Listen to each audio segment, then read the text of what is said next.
Hi everyone. Hello. This is John, and I'm from Osaka. Hey, And John. Kris, Tokyo.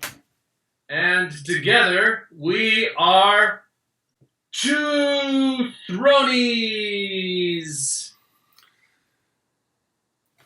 So what'd you think, John? We're going to discuss the episode called A Broken Man. Oh, okay. Right. And I just realized that a broken man could refer to several people in this episode. That's right. Of course, the most obvious broken man would be the big surprise that reveal that happened in the first few seconds of the episode. Right. He was. Well, I was more thinking Theon, but he's going to have been the kind of perpetually broken man. But yeah, as terms of someone who has disappeared for a few seasons and resurfaced. And actually, that was, for me, the most satisfying part of the episode. I don't know. Yeah, the Hound is probably my favorite. I don't know if he's not a major character, and I wouldn't either call him a minor character either. Mm-hmm. I would say he's a significant minor character, and he's probably my favorite significant minor character. He and Bronn both, and they both made their reappearance in this episode, so I was highly pleased by that. Yeah. I think people that they like their Hound and they like their Bronn had to enjoy this episode. Yeah. I mean, I kind of felt it coming because in the age of social media, you hear all this stuff, and I try my best on Mondays here in Japan to avoid social media. But, I'm always going to see a meme or a shot of something, and even if it's just for a half second. And I thought I saw something about the Hound. It's like, oh, God. Yeah, that's why you can't check Facebook until you're all caught up. Yeah. I put myself in kind of an internet blackout. That's a good strategy. Good strategy. Difficult, though. So, how did you feel about the Hound coming back? Well, it needed to happen. I think we're all kind of ready for Clegane Bowl. Mm-hmm. And before there's going to be Clegane Bowl, there needs to be Clegane playoffs. So they're kind of advancing in the brackets here, and they seem to be on a trajectory toward each other. I was pleased with how it all kind of came together. And So while we're on this topic, did you think that the Hound? It seemed like the whole purpose of him being with that group, kind of the reformer group, mm-hmm. was what? Was that to kind of set him on a path of vengeance? Because he didn't really seem to buy into the whole, like, oh, you're special. And I never really got the impression he was like, who was the other character in this show that totally gave up violence? Was it the show? He's not one of those characters that just... who am I thinking of? I'm thinking of, maybe I'm confusing this with another show like Walking Dead or something. You're thinking of the brother on Walking Dead. Oh, I'm thinking of what's his face, Morgan. Yeah. In my opinion, probably maybe the most annoying character on Walking Dead that hasn't been turned into zombie chow yet. Right, and apologies to our viewers who don't watch or don't like Walking Dead, but I was thinking the Hound definitely is not Morgan. So it seemed like they were trying to frame it like, oh, let's be peaceful and let's not fight. Let's not go towards that direction. Take the kumbaya route. But he never really bought into it. So it's like, what was the purpose of that? Just to explain mainly how he didn't die, and then give him a reason to get revenge, or how did you read that? Well, I read that as the character played by Ian McShane.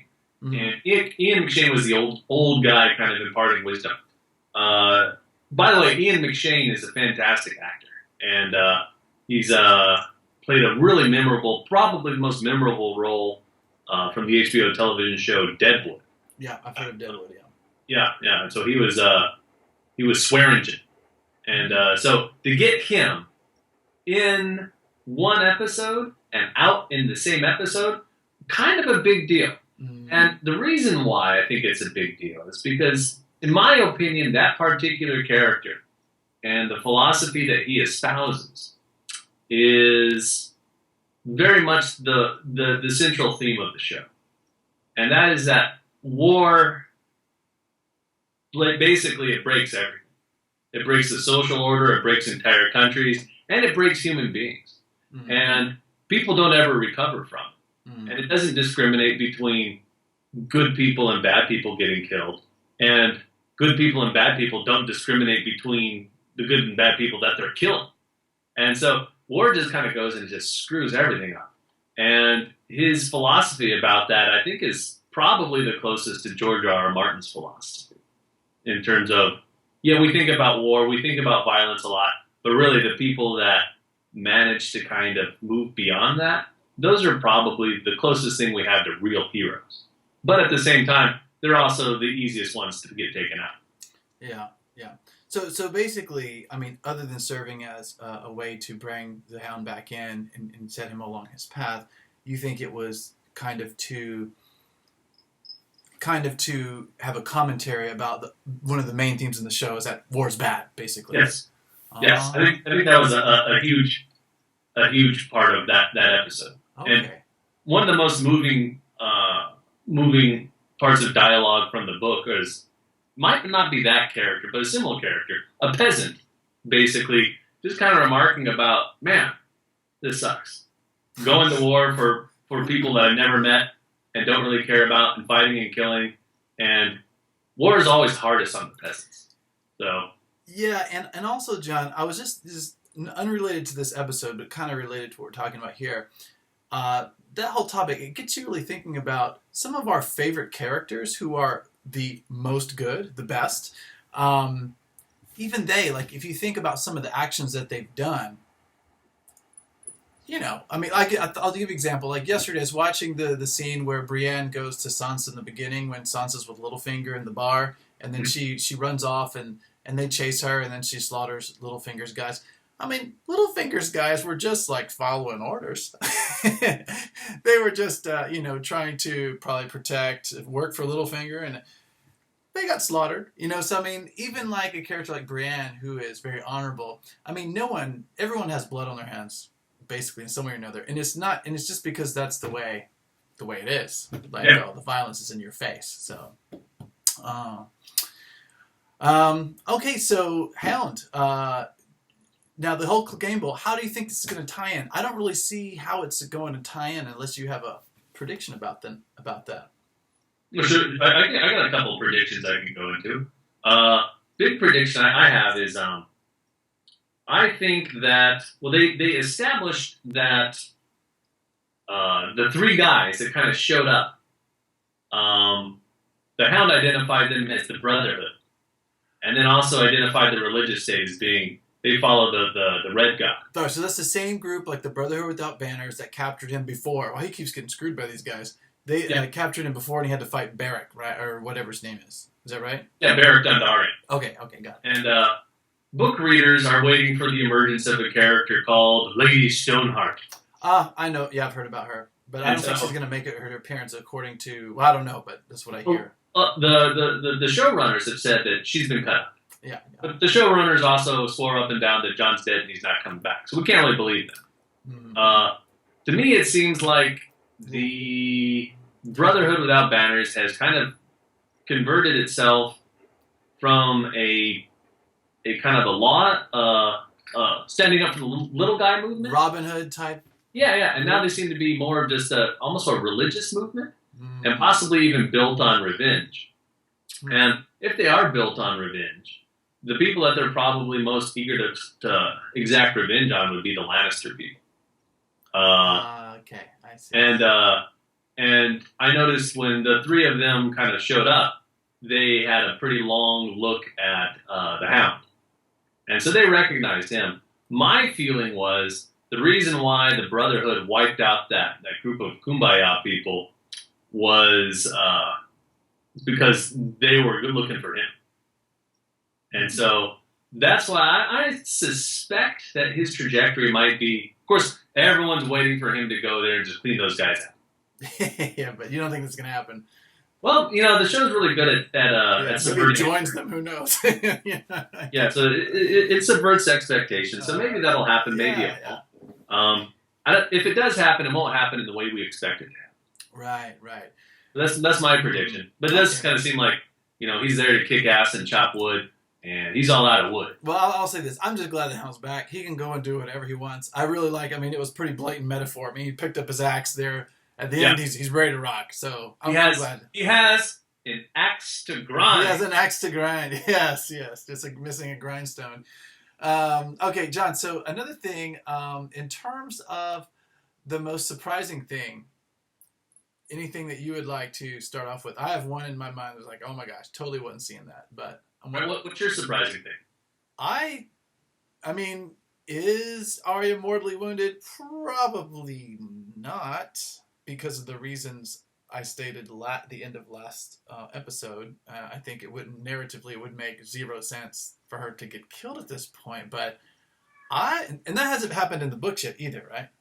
Yeah. We are past her stuff in the books. Okay, so that seemed like a pretty awful wound. I mean, yeah, twice. Like, she got slashed across. Like, okay, she could survive that, probably, because it would seem like a kind of superficial swipe across. Hurt like hell, but okay. And then she got stabbed right in the stomach, like directly deep inside her stomach once. Like, okay, maybe. And then that second one was like stab and a twist. I'm like, ugh. Yeah. And it makes you wonder what is.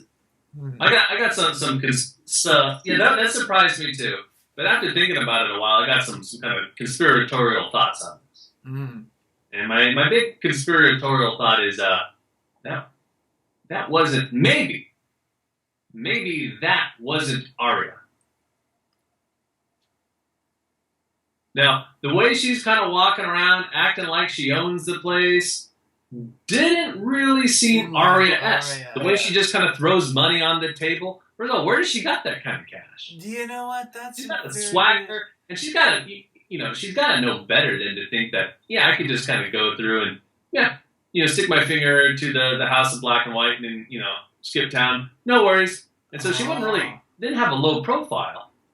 To a certain extent, I was almost kind of wondering if she was basically kind of a trap. Baiting the waif. Who was instructed to make it quick.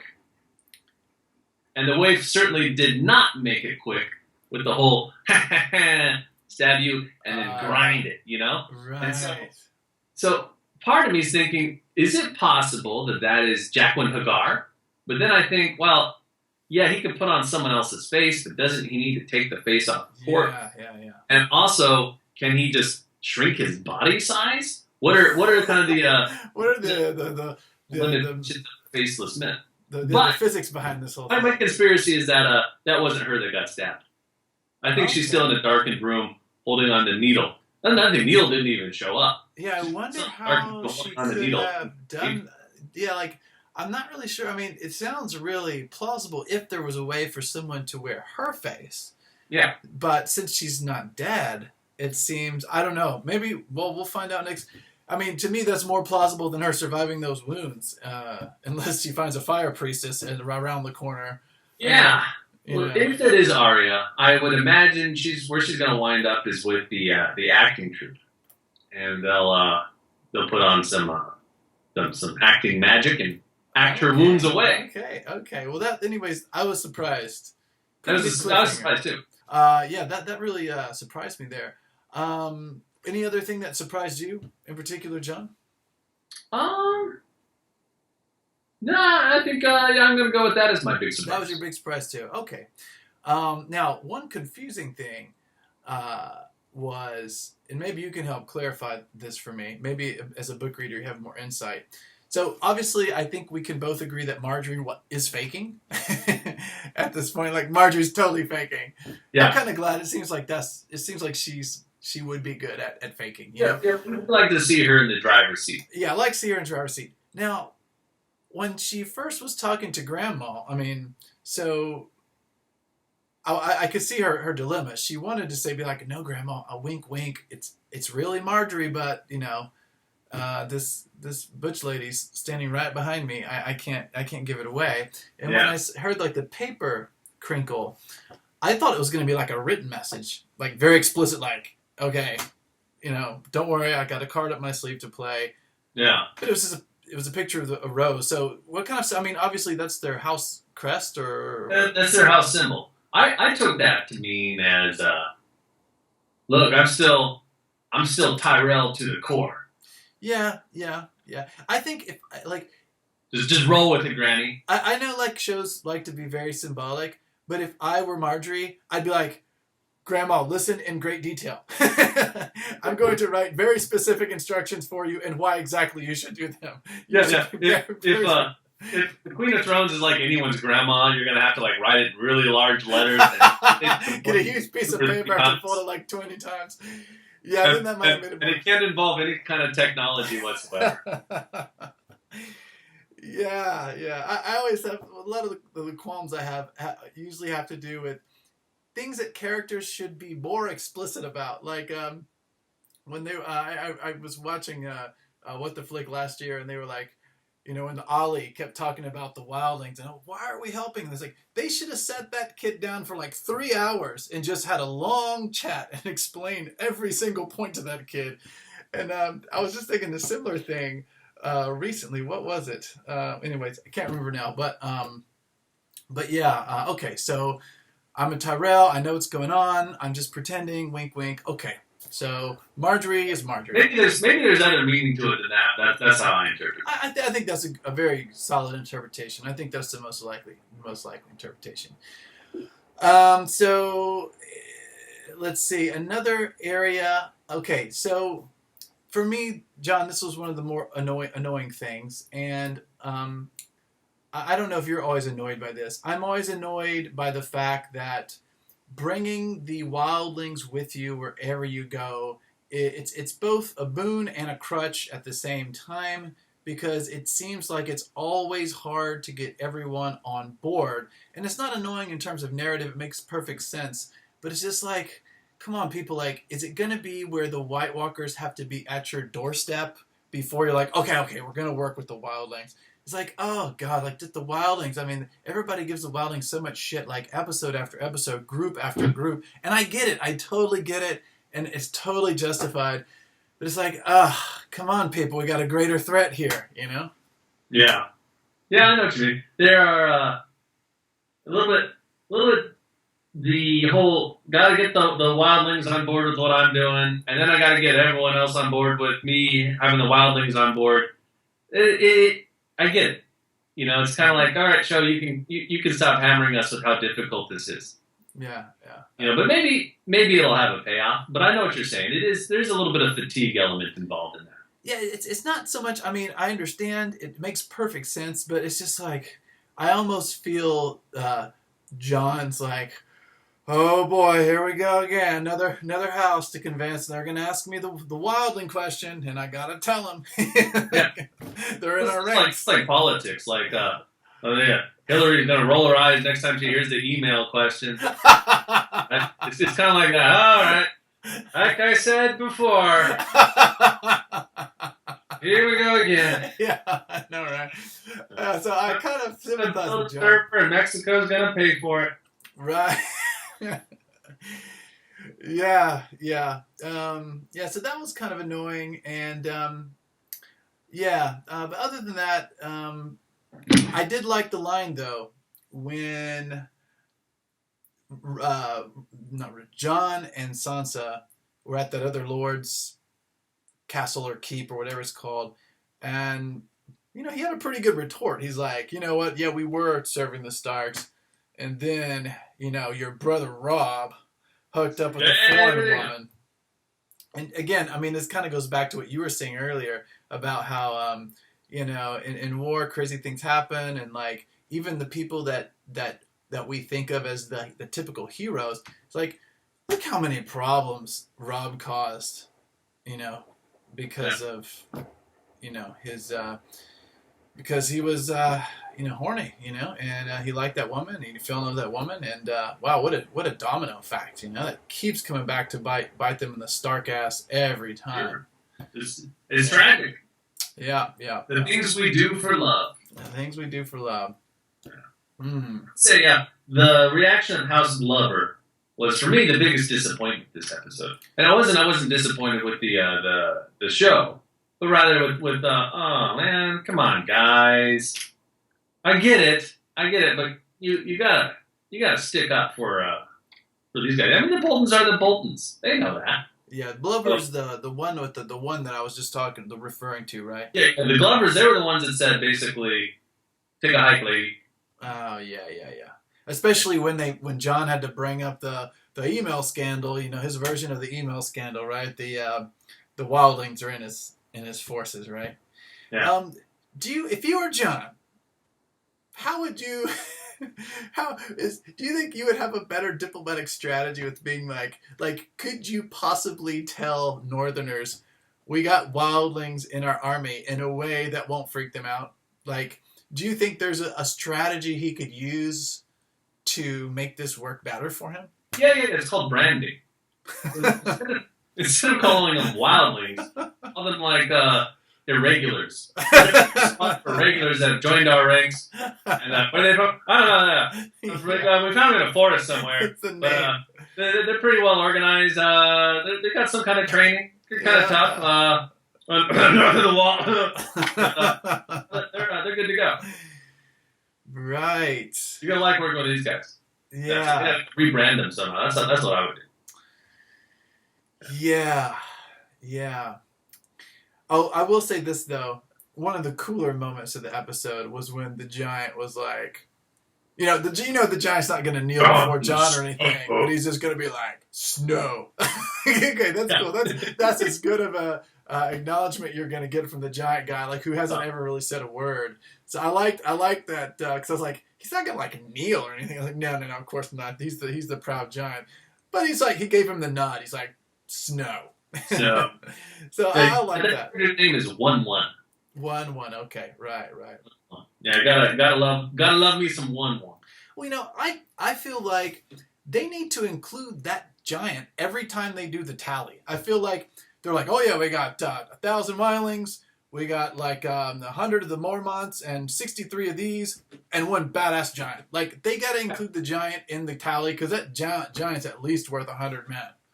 Oh, totally. But one thing. Okay, sorry, John. This is another thing that I understand. It had to be an impact, but how in the hell did Pip and Gren and those other 3 or 4 people kill that giant? I still don't understand. I'll give the show the benefit of the doubt, but that giant is so huge. Yeah. Like I was thinking, that giant would squash the mountain. Yeah. And the mountain's huge. Yeah, that would go to his kneecap.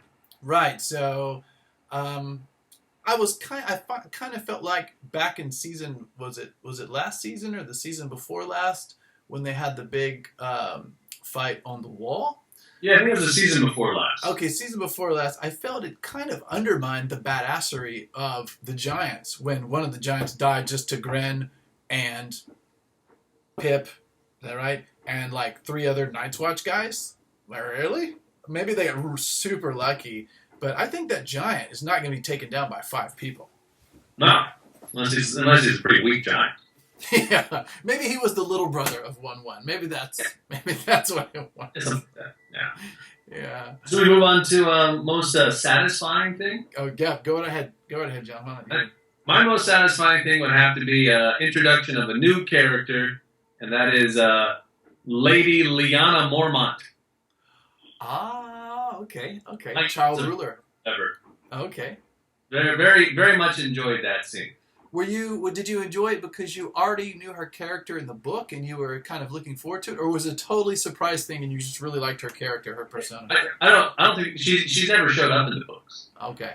So it was a very nice scene because it brought out it right away it characterized her as being a fairly mature, impressive little girl, but in a believable sense. I mean, she's there. It's hard to take her seriously, but surrounded by people that do take her seriously. Right. So you buy, and so you kind of buy into it as a viewer. Yeah. And it also kind of brought out one of Davos's most endearing traits, but in this case, it was kind of useful, and that's he connects really well with children. He does.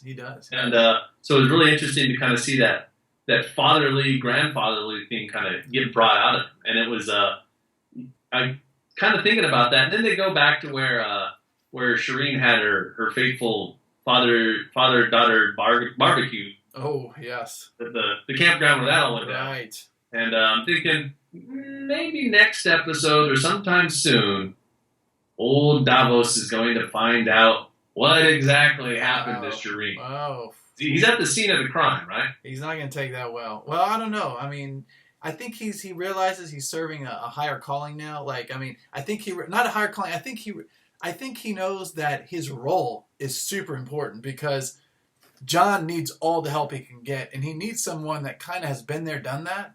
And as you said, not only is Davos good with children, I just think he's a great communicator. Like when he went to the Bank of Bravos or whatever.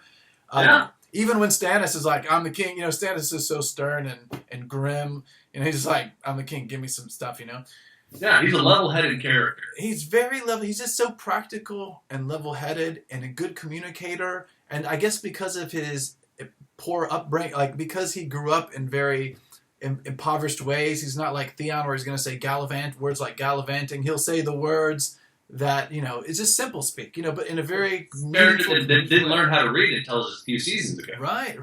Nigget. Remember Nigget? That's right. The night. So, Nigget. The night. I don't know if you can say that. Starts with the letter K. But if he was, where I was going with that. Lost my train of thought. That's right. Yeah, that was. Yeah, kind of. He echoes back to the whole kumbaya peasants from the beginning. As he's not one of these people, these lordly guys with their highfalutin ambition. He's kind of just he's a common man who just kind of wound up on this stage, and he's kind of swept up by things, but at the same time, he doesn't have any romantic notions about what he's about. He's almost like the plainer, less articulate version of the eunuch, Varys, in a way. Yeah, I can see that. Because, Varys is out to protect the realm, do what he can to protect the realm. Davos is out to help the realm. They're both kind of selfless in the sense that, they're going to go for self-preservation when possible, but they're trying to do their best to help the realm, both of them, in their own way. Mm. They're totally different people from totally different, social strata and things like that, but I feel that they have kind of similarities in terms of they're both just like trying to help the realm, I think. Yeah. In their own way. Mm-hmm. Speaking of which, we didn't get any Tyrion or Daenerys or anything this week. Yeah, they were on the bench this week. Haven't seen the Dornish for like 4 or 5 episodes now. Yeah. I was thinking about that just the last week. I don't think they're going to really play a major role. I think they kind of had to get rid of the prince, and I think probably the really vengeful, spiteful woman. I forgot her name. Oberyn's. Yeah, Sand.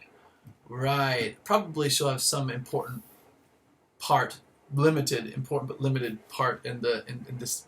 I'm not sure if it's going to be in this season, but that would be weird if they were just in the very first. No, they're going to have to go back to that. Yeah, there's a coup, and they're still pissed off at the Lannisters. And we'll see. We'll see if they're getting the armies together and they're going to march on King's Landing when King's Landing really, really can't stand a Dornish attack. Right. So we'll see. Things gonna happen. Yeah, so they'll show up when we least expect it. Okay, John. So we're right at about the. We went over time again. So didn't even get to talk about one character's sexuality being revealed. Oh, Theon's sister. Yeah. Well, she could be bi. You never know. But yeah, that was quite interesting. Yeah. That was a good scene. Yeah, and I think I like to see Theon kind of be. How can I say? I wasn't really sure if Theon's going to be like one of those broken dogs the rest of the entire run. Yeah. It would just be kind of a shame, Like, I think she kind of hit the mark. She's like, you might as well just slash your wrists now if you're going to be that way. And I think he's going to come around. But I'm glad that he's taking his time because you got to imagine, like, I thought it was kind of a hilarious understatement when she's like, "You had a couple bad years." I'm like, "Oh wow, that's a way to put it. A couple of bad years." Okay. It'll grow back. Oh. Yeah. Anyway, you want to give that episode a grade? We haven't done that. We didn't do that last time. Yeah, we forgot last time. I'm going to give it a B plus. I felt like it was kind of one of those episodes where there's a lot of setup and there was a lot of interesting things happen, and plus it had the Hound come back, so the automatic gave it from B to B plus for me. But again, I'm anxious for action to happen. Okay. I'm a little bit impatient for action because last week's episode was a lot of interesting reveals, but not much in terms of action. And this one, not much in terms of action. But we're nearing the penultimate episode, so I think next episode and certainly the episode after that, I think several big things are gonna happen. How about you?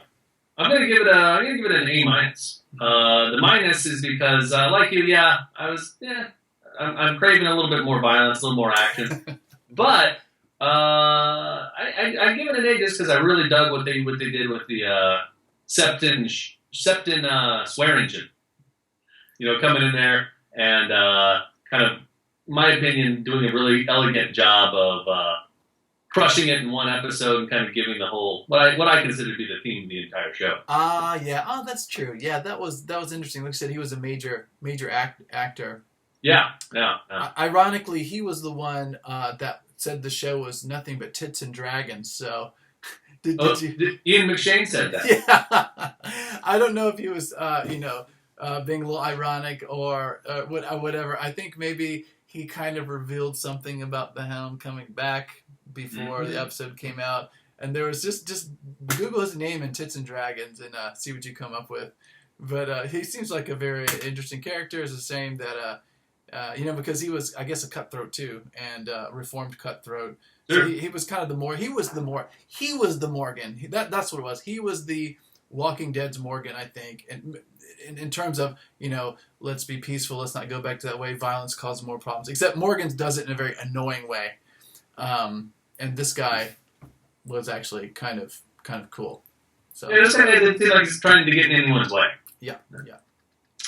Sad about him. Sorry to see him go. Yeah, but the Hound's back, so. And one last thing, John. I liked how the scenes, how it was cutting from Arya to the Hound and Arya to the Hound. I don't think that was by accident, and I think that's really cool. Very nice juxtaposition. I love that juxtaposition, and I hope that means maybe their paths are going to cross. What do you think about? Do you think their paths are going to cross again? I'd be surprised if they didn't. But yeah, exactly. You have that one scene where the Hound is kind of traipsing between all of these dead bodies, and then he's in perfect shape, and then you have this other scene where Arya is traipsing amidst all of these perfectly healthy bodies, and she's in really bad shape. And really, interesting inversion of the two kind of conditions that they both have at that moment. And also an interesting inversion from their last meeting.